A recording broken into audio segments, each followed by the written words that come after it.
சந்திரா சொல்றாங்க காவேரிய பார்த்து, அந்த ரெண்டு பொம்பளைங்களும் நம்ம வீட்டுல வந்து கேவலமா பேசிட்டு போன பிறகும் அந்த பையன்கிட்ட கேட்டுட்டு தான் நான் முடிவு எடுப்பேன்னா, அது ஏன் காவேரி?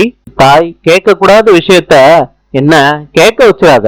இப்படி என்ன இருக்கு உங்களுக்குள்ள? சொல்லிடி காவேரி, சொல்லு. ஏண்டி விட முடியாம தவிக்கிற? மரியாதையா சொல்லிரு. சொல்லிடுறி காவேரி.